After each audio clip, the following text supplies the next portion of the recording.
Hello and a very warm welcome. This is the news on NTAi International. My name is Justin Abemuye, and here are the top stories.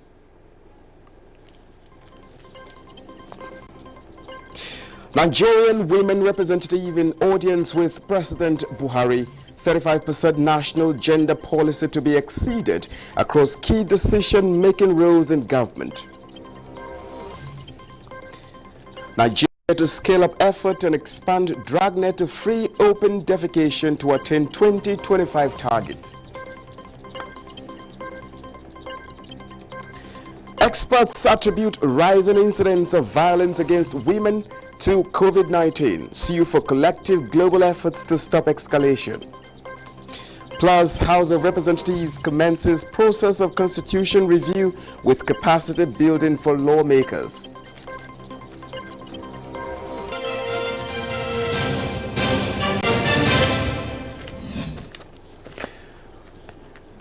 Well, thank you so much for joining us. Since the outbreak of the COVID-19 disease, emerging data, especially from those in the front line fighting against the pandemic, shows that violence against women and girls, particularly domestic violence, has been on the rise. Achibongbasi reports that experts describe rising incidents of violence against women as a shadow pandemic amidst the COVID-19 crisis, while suing for collective global efforts to stop further escalation. The United Nations Secretary General's Declaration on Unite to End Violence Against Women campaign, a multi-year effort, aims at preventing and eliminating violence against women and girls. Orange the world. Fund, respond, prevent, collect is a theme for International Day for Elimination of Violence Against Women and Girls 2020. They are also working towards ensuring that livelihood is provided in the work plan. We have created linkages where we can get all services for one survivor. There's a lot of awareness created. People are more comfortable reporting cases. As violence against women and girls continues to be an obstacle to achieving equality, development, peace, as well as the fulfillment of human rights of women and girls, the promise of sustainable development goals to leave no one behind may be far from fulfillment if there is no end to violence against women and girls. In Calabar, Achibongbasi, NTAi News. Now joining me live via Zoom in Abuja to sustain the conversation on violence against women is the President Medical Women International Association, Dr. Eleanor Nwadinobi. Dr. Nwanobi, thank you so much for joining us. Thank you for having me. All right, let's go straight to the point. What is your reaction going by President Muhammadu Buhari's committal pronouncement towards accelerating genuine efforts at achieving gender equity in the country? I am truly elated. It is fabulous news for Nigerian women in particular and Nigerians as a whole. It means that we have liftoff with our twin engines fully working. That was a huge commitment for equality, realizing that you need your men and women to participate in development.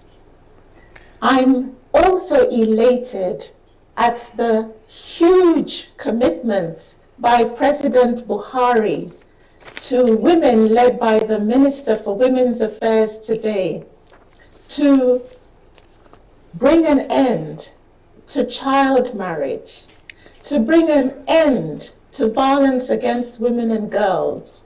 President Buhari committed today to supporting the chair of the African Union, Cyril Ramaphosa, to call for an African Union resolution that will bring an end to violence against women and girls. Okay, so in line That with is a what huge commitment. In line with what you just said, also on efforts to stem child marriage, boosting girl child education, and zero tolerance to gender-based violence. Is that a fulfillment of your advocacy? It is the fulfillment of advocacy over the years, when you realize that frontline activists were in the trenches for 14 years before Nigeria actualized her Violence Against Persons Prohibition Act. And you know, as we started this program, your colleague spoke about the 16 days of activism. Yes, this is a time for heightened awareness to bring an end to violence. However, the 16 days are not limited to the 16 days. 365 days of the year, we should have at the top of our minds respect and dignity for humanity, for one another, and for our women and girls. Now, in your capacity as president of Medical Women International Association, what is your word of caution to the public? My word of caution to the public is respect every human being. We need a whole of government and a whole of society approach. When we have a global treaty, that will mean that we will have a binding norm to which every nation on earth will ensure that the interventions that work, which are reforming our laws, ensuring that responders are appropriately trained, that we have adequate services, that there's prevention education, and exactly as Mr. President said today, there needs to be appropriate funding. No longer should our women and girls be violated. Well, we need to break stigma, silence. We need to break the culture of impunity and bring perpetrators and predators to book. Well, thank you so much. Thank you so much, Dr. Elano. Thank you so much for sharing your thoughts with us on NTAi International. Thank you for coming. Thank you for having me. Well, that was Dr. Elano Nwadinobi, the President of Medical Women International Association. And now moving on, President Muhammadu Buhari has reaffirmed the commitment of his administration towards supporting and accelerating genuine efforts at achieving gender equity in the country. And consequently, the 35% national gender policy will not only be met, but exceeded across key decision-making roles in government. The president was speaking at an audience with a group of Nigerian women representatives on the Solidarity visit. State House correspondent Adamu Sambu has the report. The Nigerian women representatives, led by the Minister of Women Affairs, Pauline Talent, were in the State House to confer on President Muhammadu Buhari as Special Champion of Women, Children and the Vulnerable, the He-for-She Award of Excellence in appreciation of his commitment towards moving women into the mainstream of governance. Mr. President, we love you and we pray that you will continue to remember Nigerian women in all facets of life. I have one at home. Yes. The women used the opportunity to also appreciate the president for promptly responding to the spike in gender-based violence in the wake of the coronavirus lockdown, as well as approving 45% of the SMSE funds exclusively for women and 5% for other vulnerable groups. They, however, made a case for certain considerations by government in recognition of the positive role women played and continue to play in the sustenance of the next level agenda. That Mr. President should address the issue of quota and affirmative action in the appointment of women in public offices. 2, direct that 1/3 of all elective positions be reserved only to be contested by women in the party structure as applicable in many of the African countries. And I say thank you, sir, for all you have done for us women. Thank you for your great stride in the country. You have done very well. It is left for others to do their bits. President Muhammadu Buhari said his administration is not unmindful of the value Nigerian women bring to the society, especially when supported and given a voice, as displayed in 2015 when they took a bold and decisive step that resulted in the polls speaking in favor of the change agenda. This administration is a beneficiary of the strong support of Nigerian women. And I truly thank you all for the display of resilience throughout our journey. I want to assure you that this administration remains resolute to not only meet the 35% national gender policy, but to exceed it across key decision-making roles in the government. Let me use this opportunity to again reaffirm my commitment to end child marriage, boost girl-child education, and to ensure that mothers of today and tomorrow are educated, encouraged, and empowered across the country. The president also promised to show his administration's commitment at the global level towards bringing an end to the exponential rise in violence against women and girls by supporting African Union Chairman's call for relevant treaty to be decided at the forthcoming AU summit in February next year. Your visit here comes in the wake of growing youth restiveness, which engulfed parts of the country in the last few weeks. As mothers of Nigeria, you play a critical role in bringing about lasting peace. I urge you to engage with our children and youth on the need for dialogue that will yield better understanding going forward. Our youth remain our most treasured asset, and it is our collective responsibility to present to them a pathway to realizing their huge potential. President Buhari described as delightful that his administration's zero tolerance for gender-based violence, as well as declaring a state of emergency on that, has placed Nigeria ahead in providing support for survivors and bringing perpetrators to book. From the State House, Adamu Sambu, NTAi News. And now we gender issues with the centrality of a good sanitation and hygiene to other sectors of the society. Nigeria must scale up effort and expand the dragnet of collaboration to make the country free of open defecation and attain the 2025 target. Vice President Yemi Osinbajo was encouraging stakeholders as the country commemorates the first anniversary of the national campaign against open defecation tagged Clean Nigeria, Use the Toilet. WASH correspondent Musbaudan Wahab reports.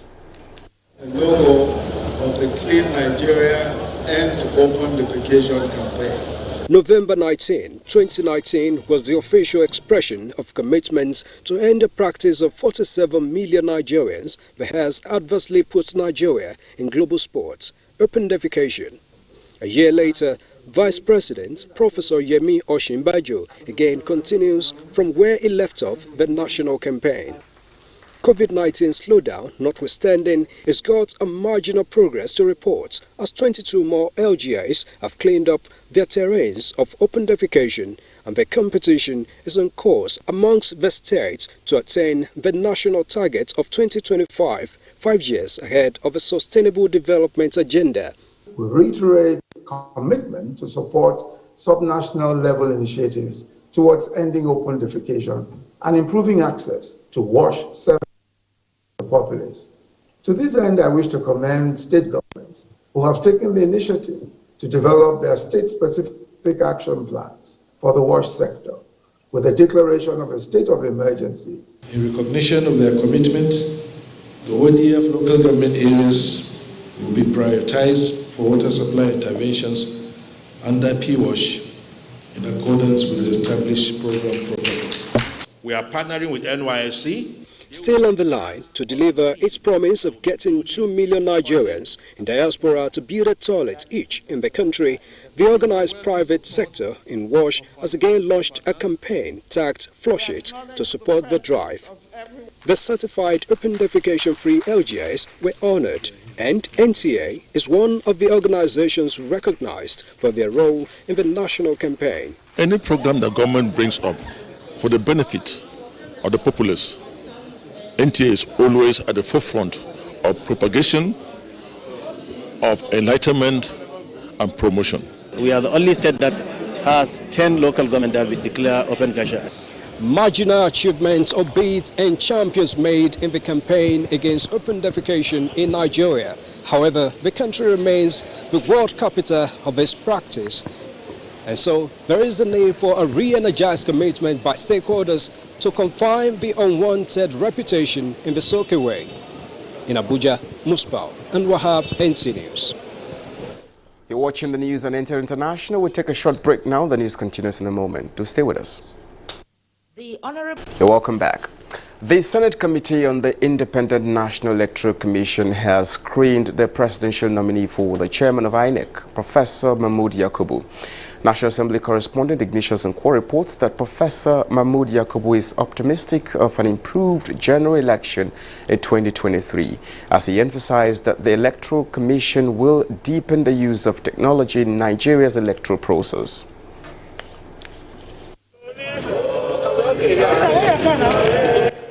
A solidarity visit to the National Assembly by a group just few hours to the commencement of the screening of Professor Mahmoud Yakubu by the Senate as INEC chairman for a second term.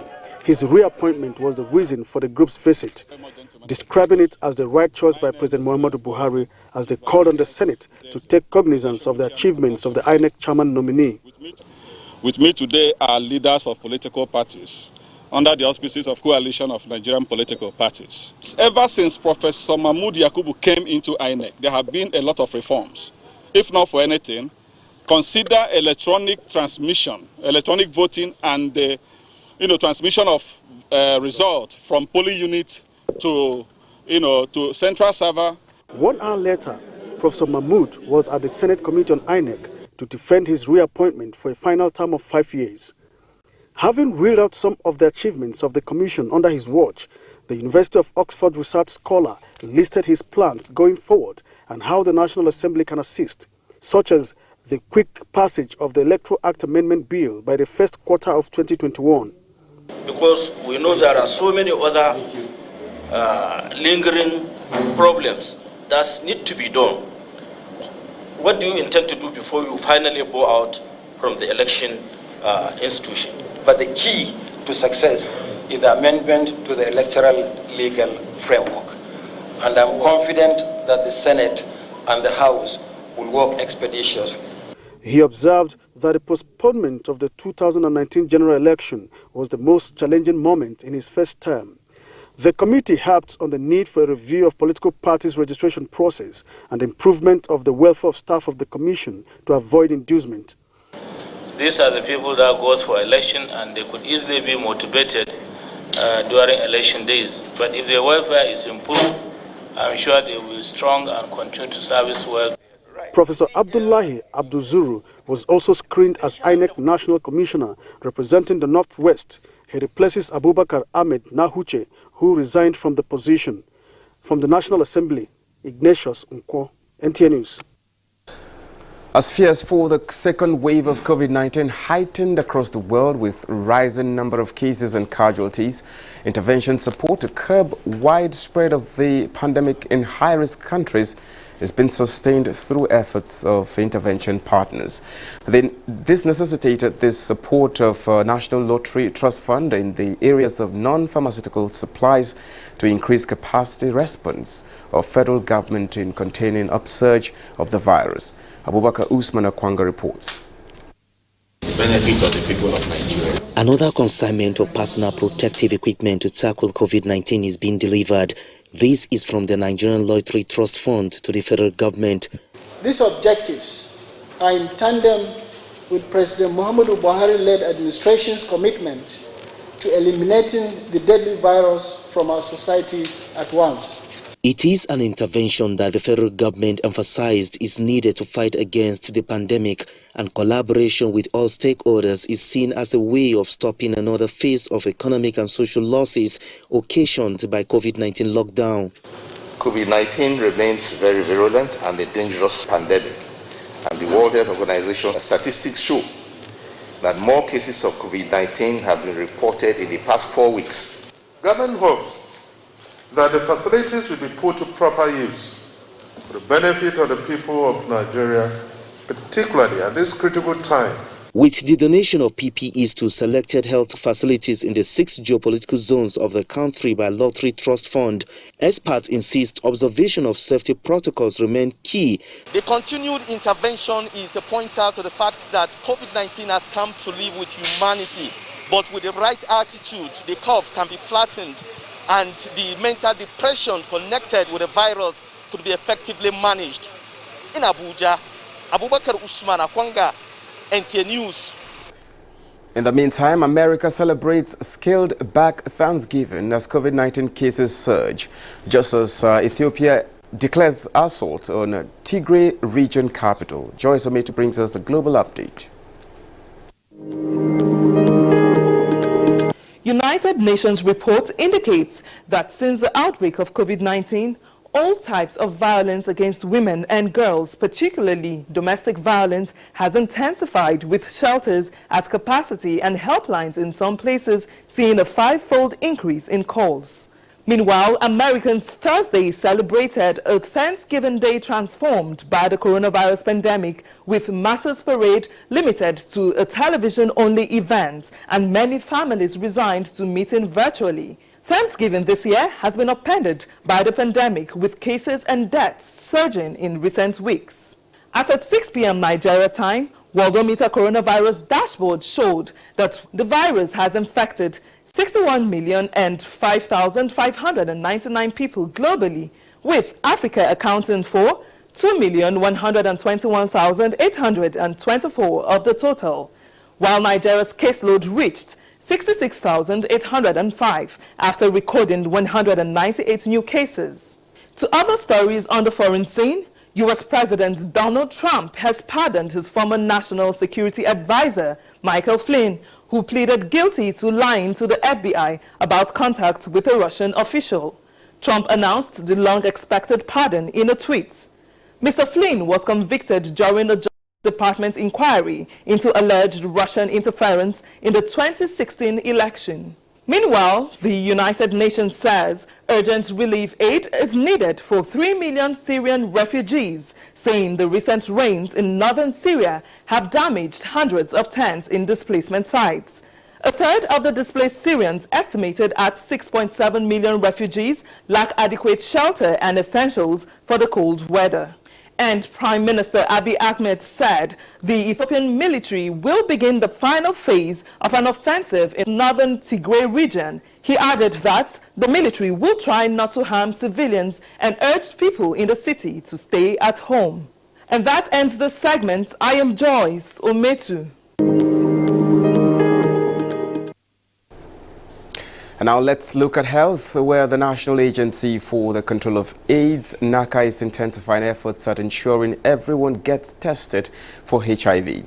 As part of activities to mark the 2020 World AIDS Day, the agency moved its train to Abaji Area Council of the FCT to reach out to the locals and seek the support of the traditional institution in the struggle to end HIV in Nigeria.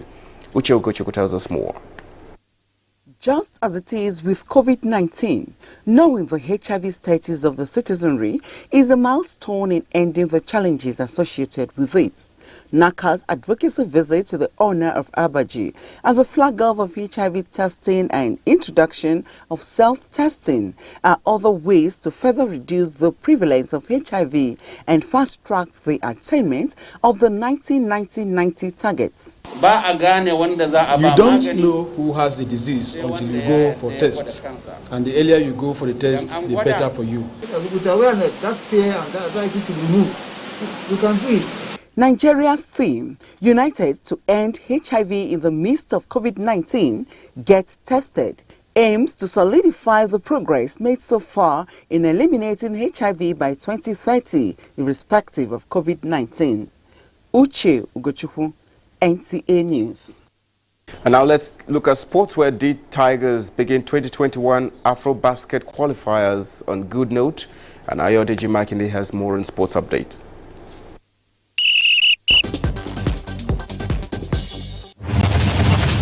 Minister of Youth and Sports Development Sunday Dare says the National Sports Festival has not been postponed indefinitely, but assures stakeholders are brainstorming with the Presidential Task Force on COVID-19 before the fiesta is held in Edo State.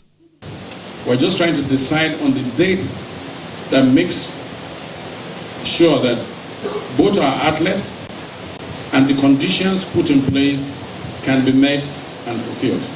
Meanwhile, a convergence of administrators and experts have called for improved welfare for athletes and infrastructure management at a colloquium to mark the 2020 FCT Swan Week in Abuja with the theme, New Sports Policy, Emerging Opportunities for the Sporting Media in a Changing World.